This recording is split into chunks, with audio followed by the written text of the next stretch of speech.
Hi friends, ఇక్కడ red కలర్లో కనిపిస్తున్న సబ్స్క్రైబ్ అనే బటన్ని, ఆ తర్వాత వచ్చే బెల్ బటన్ని, అలాగే లైక్ బటన్ కూడా ప్రెస్ చేయండి.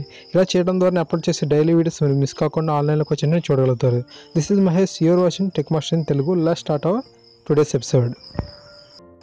ఫ్రెండ్స్, మీరు నా ఛానల్ ఫస్ట్ టైం వీచ్ చేసిన వారైతే తప్పకుండా నా ఛానల్ సబ్స్క్రైబ్ చేయండి. అలాగే పక్కన వచ్చే బెల్ బటన్ని, అలాగే తర్వాత ఒక లైక్ కూడా ఇచ్చేయండి నా వీడియోకి. ఫ్రెండ్స్, ఇప్పటి వరకు నేను చాలా వీడియోస్ అని అప్లోడ్ చేయడం జరిగింది డైలీ డిఎస్సి మీద. సో మీరు ఏం చేస్తారంటే వాటిని నా కింద నా డిస్క్రిప్షన్లో లింక్ అనేది ఉంటుంది. ఆ లింక్ మీరు క్లిక్ చేస్తే ఈ స్క్రీన్లో కనిపిస్తున్న ప్రతి వీడియో మీరు చూడగలుగుతారు. నేను ఇప్పటివరకు 9 ఎపిసోడ్స్ అనేది చేశాను. అలాగే గ్రూప్స్ పర్పస్ వీడియో చేశాను. అలాగే డిఎస్సి సంబంధించిన చాలా వీడియోస్ అనేది అప్లోడ్ చేశాను. అలాగే ఎగ్జామ్ విషయం మీద కూడా నేను డైలీ అనేది వీడియోస్ అనేది అప్లోడ్ చేయడం జరుగుతుంది. సో ప్లీజ్ మీ ఫ్రెండ్స్ అందరికీ షేర్ చేయండి ఈ వీడియోస్ అనేది. డిఎస్సి ప్రిపేర్ అవుతున్న అయితే తప్పకుండా మీరు నా ఛానల్ సబ్స్క్రైబ్ చేసుకోండి, ఓకేనా. అండ్ టుడే ఎపిసోడ్కి వచ్చినట్లయితే ఎప్పటిలాగా ఈరోజు కూడా 15 మార్క్స్ అనేది ఉంటుంది, 15 క్వశ్చన్స్ ఉంటాయి. So daily DSC test and 15 questions, 15 marks. And questions విషయానికి వచ్చినట్లయితే ఫ్రెండ్స్, తరగతి గదిలోని పిల్లవాడు బిని తిరిగేసి బిగా రాయడం, 9ని 6గా రాయడం, పిని క్యూగా రాయడం ఇలాంటివి చేస్తుంటారు కదా. అలాగా పిల్లవాడు ఉంటే అతను ఏ అభ్యసన వైఖరిని కలిగి ఉన్నాడు? తరగతిలో పిల్లవాడు బిని తిరిగేసి బిగా రాయడం, 9ని 6గా రాయడం చేసిన ఆ పిల్లవాడు ఏ అభ్యసన వైఖరిని కలిగి ఉంటాడు? డిస్గ్రాఫియా, అగ్రాఫియా, డిస్లెక్సియా, అఫేసియా, ఓకేనా. కండరాలు బిగుసుకుపోయి సక్రమంగా అవయవాలు పనిచేయకుంటే అది ఏ చలన వైకల్యం తెలుపుతుంది? కండరాలు బిగుసుకుపోయి అవయవాలు సక్రమంగా పనిచేయకుంటే అది ఏ చలన వైకల్యం తెలుపుతుంది? ఎథటోసిస్, స్పాస్టిసిటీ, అనమ్యత, అటాక్సియా. బహుళ వైకల్యానికి భారత్లో ఏ నగరంలో కలదు చికిత్స?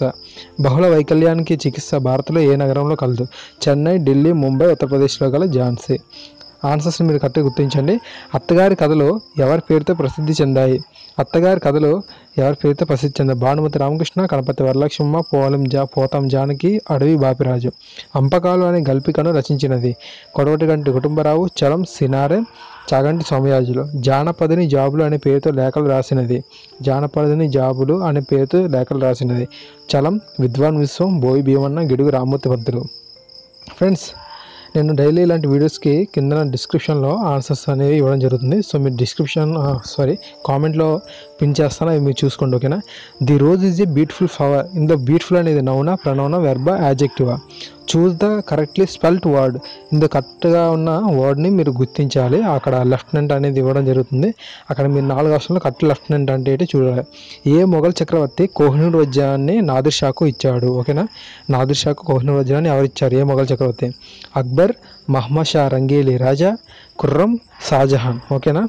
మహమ్మద్ షా రంగేలి రాజా, ఖుర్రం, షాజహాన్. గెరిల్లా యుద్ధం ప్రారంభించినది? శేషా, తాంత్యతోపే, శివాజీ, మాలిక్ అంబర్. వీళ్ళు మీరు ఆన్సర్ గుర్తించండి, ఓకేనా. ఒక సంఖ్య యొక్క 4 రెట్ల నుంచి 5 తగ్గించిన 19కి సమానమగును. ఒక సంఖ్య 4 రెట్లు చేసాం, దాని నుంచి 5 తగ్గిస్తాం, అప్పుడు 19 వస్తుంది. అయితే ఆ సంఖ్య ఏంటి? 5, 4, 6, 8. x/2 - 1/4 = x/3 + 1/2. ఇందులో సాధించము. దీని యొక్క వాల్యూ అనేది రావడం జరుగుతుంది, x వాల్యూ. సో మీరు దాన్ని ఫైండ్ అవుట్ చేయాలి, ఓకేనా. ఇంకా చూసినట్లయితే 55 డిగ్రీల యొక్క పూరకోణం విలువ ఎంత? 50 డిగ్రీల యొక్క పూరకోణం. అసలు పూరకోణం అంటే ఏంటో మీరు ముందు తెలుసుకొని దాని ఆన్సర్ని గుర్తించండి. ఉదయతార సాయంకాల తారగా పిలువబడేది? మార్స్, శుక్రుడు, శని, యురేనస్. అలాగే అర్ణగ్రహంగా పిలువబడేది? శని, భూమి, బృహస్పతి, అంగారకుడు. ఫ్రెండ్స్, నేను డైలీ 15 క్వశ్చన్స్ ఇస్తున్నాను. 15 క్వశ్చన్స్ డిఎస్సికి ఏ విధంగా సరిపోతాయని మీరు అనుకోకూడదు.